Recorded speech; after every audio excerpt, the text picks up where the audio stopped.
Hi, welcome back to reading. Okay, today is Thursday and we are working on how do friends depend on each other? That's our essential question for the week. Okay, we're going to start off with phonics today. So remember, we're working with the short I and the short A sound. So A says ah, short I sounds eh, right? Insect, apple. Okay, we're going to practice some of these words, but I didn't pick very many for today.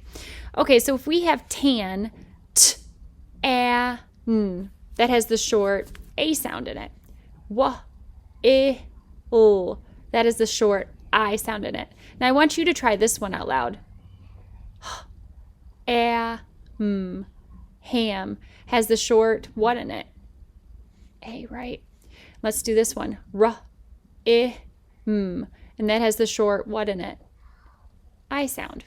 Okay, so now we're going to move on a little bit with those short I and those short A words, but we're going to be working with what's called plural nouns. Plural nouns are pretty much just more than one of something.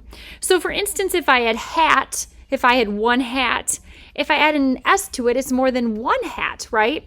So there's hat and hats. Now listen to that end sound, s, hats. That is the S sound it makes at the end. It makes that S sound. It says S at the end. So I'm going to put a little parentheses that it makes this sound. Let's listen to this word though. Pin, pins. Now that makes the Z sound at the end. So sometimes when you have plural nouns, when you have more than one of something, it's going to make the S sound at the end. And sometimes it's going to make that Z sound. So I want you to try these ones with me. Kid. And if you add an S, it's kids. Now, does that make the S sound or the Z sound? Okay. Kids. You might have to say it to yourself. It should say the Z sound, right? Let's try lip. Lip and the lips. What does that say at the end? Does it say the Z sound or the S sound at the end? I hope you came up with the S sound at the end, right? So that's it for phonics, and we're going to move next into phonemic awareness. Phonemic awareness, we're going to work on some words called phonemic segmentation. Okay, so pretty much I'm going to say a word to you, and then I'm going to say it sound by sound. It's kind of like we're stretching it out, okay? So for instance, if I said the word pan, you could go p, and right, you could stretch it out. But now I want you to take that and I want you to take each of those sounds. So like p, and okay, there's 3 sounds there. All right, we're going to do a couple together and then I want you to try a couple on your own too. So if I took map, again, I could go app. And then how many sounds would it have? A, p, right? There's 3 again. All right, let's try this one with me. Pad.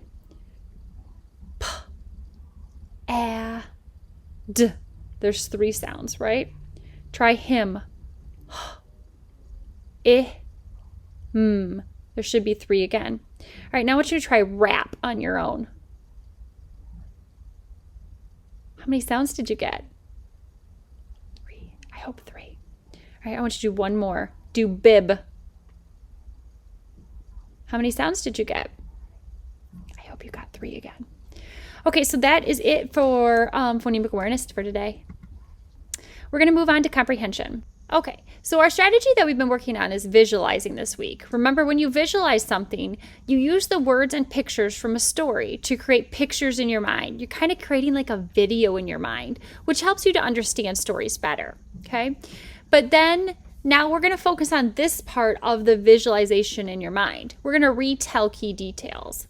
When you retell a story, you use your own words to tell important events in a correct order. Okay, you're going to visualize what you read can help you by doing this. Okay, so you're going to be quickly watching this video on how to retell a story. I'm going to attach that link. So go ahead and do that. After you're done with that, you're going to read the story and you're going to try to visualize and retell the story today. You're going to need your larger Wonder book. You are going to flip to page 10 and you're going to read the story Help, A Story of Friendship by Holly Keller. And you're going to go ahead and read through the story. And as you're doing so, I want you to use those strategies from comprehension. I want you to visualize the story and I want you to retell the story. Tomorrow you're going to be answering questions about the story, so you'll be rereading the story tomorrow for more of comprehension skills as well. All right, well that is it for reading today. Bye boys and girls.